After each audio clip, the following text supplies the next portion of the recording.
નમસ્કાર મિત્રો, આજે સૌથી મોટા સૌથી અગત્યના તમામ મિત્રો તમામ ગુજરાતીઓ અને મિત્રો આજે ખાસ ખેડૂતો માટે સૌથી અગત્યના સમાચાર મિત્રો આવી ગયા છે। ખેડૂતોના મિત્રો 12 દિવસ અલ્ટિમેટમના પૂરા થઈ ગયા છે। આપણે અલ્ટિમેટમ આપ્યું હતું 12 દિવસનું મિત્રો।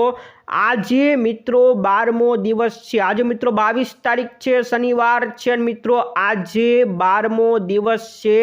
સરકારે હજી સુધી કોઈ નિર્ણય લીધો નથી, ત્યારે મિત્રો પરેશ ગોસ્વામીનો વિડીયો મિત્રો આવી ગયો છે। મિત્રો હવે મહા આંદોલન થવાનું છે, ગાંધીનગર મિત્રો હવે જવાનું છે। સૌથી મોટા લેટેસ્ટ સમાચાર મિત્રો આજના વિડીયોની અંદર આપવાના છે। શું સમાચાર છે, ક્યાં આંદોલન કરવાનું છે, તમામ વિગતવાર માહિતી જણાવીશું। સાથે મિત્રો આજે 4 નવા લેબર કોડ આવી ગયા છે મિત્રો। શ્રમિકો માટે મિત્રો હવે નવો કાયદો ઘડી નાખવામાં આવ્યો છે, એના વિશે પણ મિત્રો જાણીશું।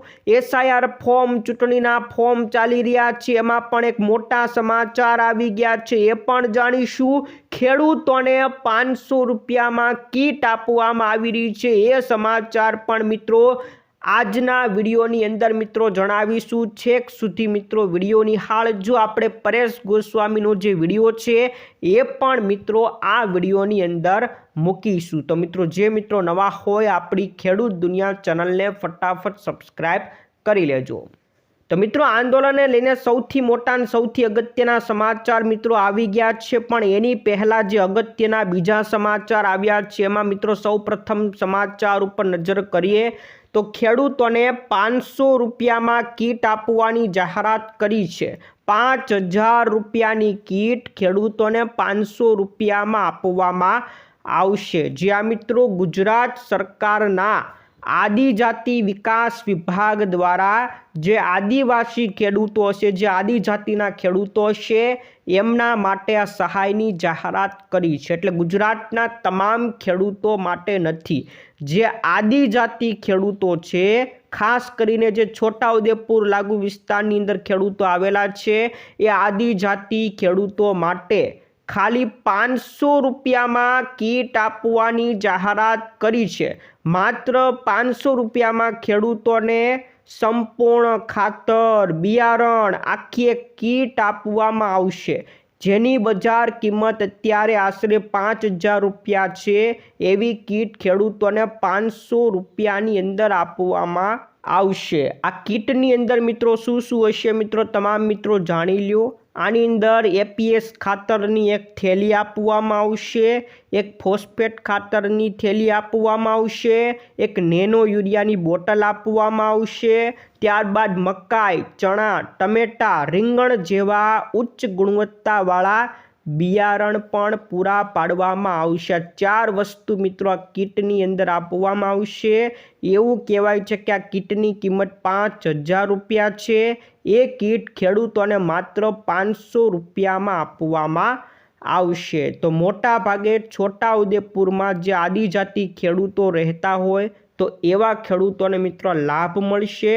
અત્યારે મિત્રો છોટાઉદેપુરના ખેડૂતોમાં ખુશીની લાગણી મિત્રો છવાય છે। તો આ સમાચાર મિત્રો આદિજાતિ ખેડૂતો માટે હતા। ત્યાર પછીના મિત્રો અગત્યના સમાચાર ઉપર નજર કરીએ તો મિત્રો કેન્દ્ર સરકાર દ્વારા 4 નવા લેબર કોડ જાહેર કરી નાખવામાં આવ્યા છે।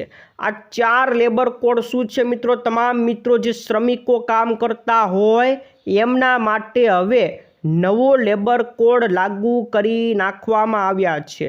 આ 4 લેબર કોડ મિત્રો જે જૂના લેબર કોડ હતા એ નિયમો હટાવી દીધા છે અને હવે 4 નવા લેબર કોડ લાગુ કર્યા છે। આની અંદર ઘણી બધી વિગતો છે, પરંતુ આપણે મેન ટોપિક જે મેન મુદ્દા શું છે એના વિશે મિત્રો તમામ મિત્રોને જણાવી દઉં।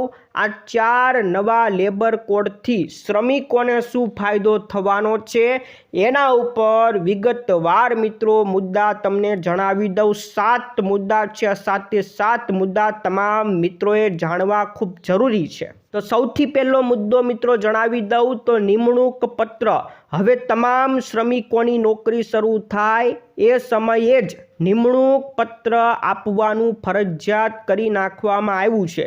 શ્રમિકો જ્યારથી નોકરી લાગે ત્યારથી જ એને ફરજિયાતપણે નિમણૂક પત્ર આપી દેવાનું।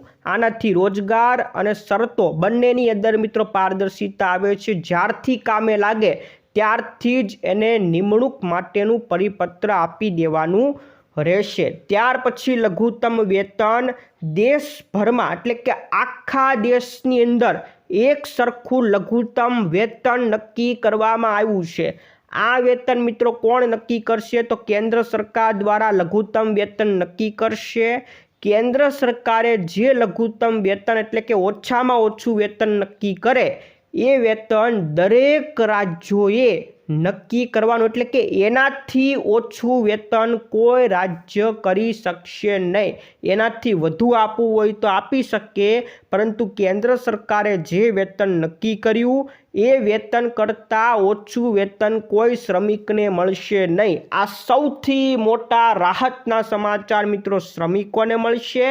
એટલે કોઈ રાજ્યમાં ઓછો પગાર એવી કોઈ સમસ્યા હવે થવાની નથી। આ સૌથી મોટા મિત્રો સમાચાર છે। ત્યાર પછીનો ત્રીજો મુદ્દો સમયસર પગારની ચૂકવણી। કાયદાકીય રીતે નોકરીદાતાઓએ કર્મચારીઓને સમયસર પગાર ફરજિયાતપણે ચૂકવી દેવાનો રહેશે।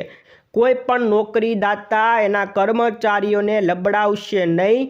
સમયસર પગાર ફરજિયાતપણે ચૂકવવો જ પડશે। આ નવો કાયદો લાગુ થઈ ગયો છે। ત્યાર પછી સ્વાસ્થ્ય અને સુરક્ષા માટે 40 વર્ષથી વધુ ઉંમરના જો કોઈ શ્રમિક હોય તો એમના માટે વર્ષે એકવાર આરોગ્યની તપાસ ફરજિયાત કરાવવી પડશે। જે કંપનીમાં કામ કરતો હોય 40 વર્ષથી વધુ ઉંમરનો શ્રમિક હોય તેને વર્ષે એકવાર મફતમાં આરોગ્ય તપાસ કરાવી આપવાની રહેશે। એ જવાબદારી મિત્રો કંપનીની રાખવામાં આવી છે। મહિલાઓ માટે પણ સમાનતાને લઈને એક નિયમ છે કે મહિલાઓ પણ જો રાતે શિફ્ટમાં કામ કરવા માગતી હોય, રાતની શિફ્ટમાં કામ કરવા માગતી હોય તો કરી શકશે, પરંતુ કંપનીઓએ એની માટે ખાસ પ્રકારની સુરક્ષા રાખવી પડશે। આ નિયમ મિત્રો મહિલાઓ માટે લાગુ થઈ ગયો છે। મંજૂરી હોય તો રાતની શિફ્ટમાં પણ કામ કરી શકશે। ત્યાર પછી શ્રમિકોને સુરક્ષા માટે ગીગ વર્કર હોય, પ્લેટફોર્મ વર્કર હોય, બધાને પ્રથમ વખત કાનૂની ઓળખ મળશે। એટલે કે એને પીએફ પણ મળશે, વીમો મળશે, પેન્શન, આ તમામ લાભો હવે ગીગ વર્કર હોય કે પછી પ્લેટફોર્મ વર્કર હોય બધાને મિત્રો હવે પીએફના લાભો, વીમો અને પેન્શન, આ તમામ લાભો મિત્રો હવે તમામ કર્મચારીઓને મળવાનો છે। અને 7મો મુદ્દો કાનૂની અનુપાલન સરળ। હવે અનેક રજિસ્ટ્રેશન અને રિપોર્ટિંગ પ્રક્રિયાઓને બદલે એક સિંગલ લાયસન્સ અને સિંગલ રિટર્ન મોડલ આપવામાં આવશે। આ 7મો નિયમ છે કંપનીઓ માટે મિત્રો રહેવાનો છે। કંપનીઓને ખૂબ ફાયદો થાય, સરળતા રહે એ માટે આ 7મો નિયમ કરવામાં આવ્યો છે કે તમામ કામ હવે સિંગલ લાયસન્સ અને સિંગલ રિટર્ન મોડલ ઉપર કરી નાખવામાં આવશે। તો મિત્રો આવી રીતના 7 અલગ અલગ મુદ્દા આપણે લેવામાં આવ્યા છે। એટલે કે મિત્રો આ જે કાયદો છે એ 4 રીતના મિત્રો ડિવાઈડ છે, પરંતુ આપણે એને સરળ રીતના સમજાવી દીધો છે। 7 મુદ્દાની અંદર મિત્રો આખા કાયદાને સમજાવી દીધો છે। તો મિત્રો આવી રીતના 4 નવા લેબર કોડ શ્રમિકો માટે મિત્રો લાગુ થઈ ગયા છે। ત્યાર પછી મિત્રો એક અગત્યના સમાચાર મિત્રો એસઆઈઆરની કામગીરીને લઈને મિત્રો આવી ગયા છે। એક મોટી અપડેટ મિત્રો આવી ગઈ છે। જે એસઆઈઆરની કામગીરીને લઈને બીએલઓ અત્યારે સતત મૂંઝવણની અંદર છે। ઘણા બીએલઓ અત્યારે ટેન્શનમાં છે। ત્યારે મિત્રો આપણા ગુજરાતની અંદરથી જ એક મોટા સમાચાર મળી ગયા છે। ગુજરાતના ગીર સોમનાથ જિલ્લાના કોડીનાર તાલુકાના દેવળી ગામના એક બીએલઓ શિક્ષકે મિત્રો આત્મહત્યા કરી નાખી છે। ગળે ફાંસો ખાઈને આત્મહત્યા મિત્રો કરી છે અને એણે એક સુસાઇડ નોટ પણ છોડી છે। સુસાઇડ નોટમાં મિત્રો એમણે લખ્યું છે કે બીએલઓ તરીકેની જે એસઆઈઆરની કામગીરી છે એનાથી સતત ટ્રસ્ટ હતો એનાથી સતત કંટાળી ગયો હતો, જેનાથી મિત્રો આ આત્મહત્યા કરી નાખવામાં આવી છે। આ સૌથી મોટા લેટેસ્ટ સમાચાર છે। અગાઉ પણ મિત્રો એક રાજ્યની અંદર બીએલઓએ આત્મહત્યા કરી હતી, ત્યારે આપણા ગુજરાતની અંદરથી જ ગીર સોમનાથ જિલ્લામાંથી મિત્રો આત્મહત્યાના સમાચાર મિત્રો અત્યારે મળ્યા છે, જેથી મિત્રો અત્યારે ગુજરાતના શિક્ષકોની અંદર ભારે નારાજગી છે અને અત્યારે મિત્રો શિક્ષક સંઘ દ્વારા ભારે વિરોધ કરવામાં આવી રહ્યો છે અને એવી પણ માંગ કરવામાં આવી છે કે આ જે ભાઈ છે એને 1 કરોડ રૂપિયા આપવામાં આવે અને જે આ એસઆઈઆરની પ્રક્રિયા છે એનો પણ અત્યારે ભારે વિરોધ શિક્ષક સંઘ દ્વારા મિત્રો અત્યારે કરવામાં આવી રહ્યો છે। આ સૌથી મોટા મિત્રો સમાચાર હતા। મિત્રો હવે આપણે આવીએ મુખ્ય મેઇન મુદ્દા ઉપર। ખેડૂતો માટેનો જે મેઇન મુદ્દો છે એના ઉપર મિત્રો સૌ મિત્રો નજર કરી નાખીએ તો મિત્રો આપણે પરેશ ગોસ્વામી દ્વારા 10 નવેમ્બરના રોજ જૂનાગઢ ખાતે મિત્રો ખેડૂત મિત્રો ભેગા થયા હતા, કલેક્ટર કચેરીએ ભેગા થયા હતા અને ત્યાં મિત્રો સરકારને અલ્ટિમેટમ આપવામાં આવ્યું હતું। 12 દિવસનું મિત્રો આપણે અલ્ટિમેટમ આપ્યું હતું। આજે 22 તારીખ છે, 22 નવેમ્બર 2025, એટલે કે મિત્રો આજે એ અલ્ટિમેટમ આપ્યાના 12મો દિવસ છે અને મિત્રો હજી સુધી સરકારે કોઈ નિર્ણય લીધો નથી। તો હવે મિત્રો આપણે આંદોલન કરવાનું છે। પરેશ ગોસ્વામીએ પણ મિત્રો વિડીયો મૂકી દીધો છે, એ વિડીયો પણ મિત્રો હમણાં છેલ્લે તમને બતાવું છું। પરેશ ગોસ્વામીએ શું કીધું તમામ મિત્રો જાણી લેજો। આપણી જે 3 માંગો છે એ હવે ગાંધીનગર જવાનું થવાનું છે। તમામ ખેડૂત મિત્રોએ ગાંધીનગર ભેગું થવાનું છે, પરંતુ ક્યારે ભેગું થવાનું છે એ 24 તારીખે નક્કી થશે। જ્યાં મિત્રો 24 તારીખે શું કામ? આજે મિત્રો 22 તારીખ છે, શનિવાર છે, આવતીકાલે 23 તારીખ છે, રવિવાર છે, એટલે શનિ રવિ રજાનો દિવસ કહેવાય, એટલે કંઈ કરી શકાય નહીં। પરંતુ 24 તારીખે કોઈ ખેડૂત મિત્રોએ ભેગું થવાનું નથી। 24 તારીખે ખાલી જે ખેડૂત આગેવાનો હશે એ જ ખાલી ભેગા થવાના છે, એની મિટિંગ કરવામાં આવશે। એ મિટિંગની અંદર મિત્રો નિર્ણય લેવામાં આવશે કે કઈ તારીખ આપણે આંદોલનની ગોઠવવાની છે, ક્યારે ખેડૂત મિત્રોએ ભેગું થવાનું છે, આ મિટિંગમાં કહેવામાં આવશે। આ મિટિંગ ક્યારે છે તો 24 તારીખે સોમવારના રોજ મિત્રો મિટિંગ યોજાવાની છે। કોઈ ખેડૂત મિત્રોએ આવવાનું નથી, કોઈ ખેડૂત મિત્રો ધક્કો ખાતા નહીં। ખાલી મોટા મોટા જે ખેડૂત નેતા હશે, પરેશ ગોસ્વામી સહિત જે નેતાઓ છે એ જ ખાલી મિટિંગ કરવાના છે।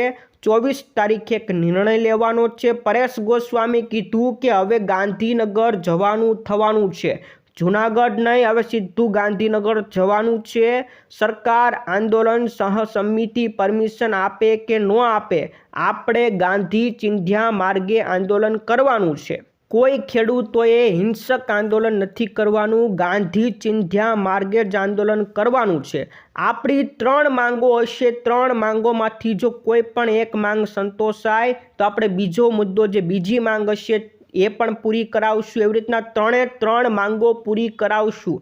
જ્યાં સુધી 3 માંગો પૂરી નહીં થાય ત્યાં સુધી આંદોલન સતત ચાલુ રાખીશું।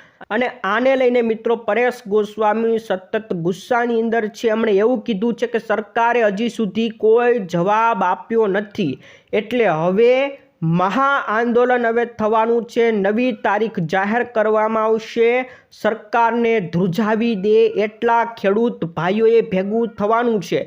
જે તારીખ મિત્રો નક્કી કરવામાં આવે, ગાંધીનગરમાં એટલા ખેડૂત ભાઈઓએ મોટી સંખ્યામાં ખેડૂત ભાઈઓએ આવવાનું છે એવું પરેશ ગોસ્વામી કીધું છે। ને એમણે એવું પણ કીધું કે આ આંદોલનની અંદર પ્રાણ આપવા પડે તો પ્રાણ પણ હું આપી દઈશ એવું મિત્રો પરેશ ગોસ્વામીએ કીધું। આખો વિડીયો પણ મિત્રો હમણાં તમને બતાવવાનું છે।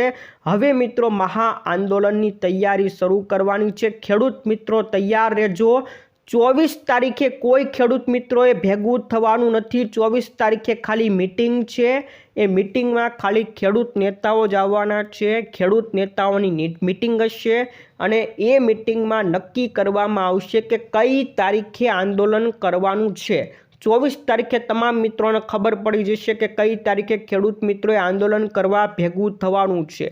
જે તારીખ કહેવામાં આવે એ તારીખે હવે ગાંધીનગર ખાતે ભેગું થવાનું છે. ગાંધીનગરમાં આંદોલન કરવાનું રહેશે. સૌથી મોટા આજના લેટેસ્ટથી લેટેસ્ટ અપડેટ, લેટેસ્ટ સમાચાર છે.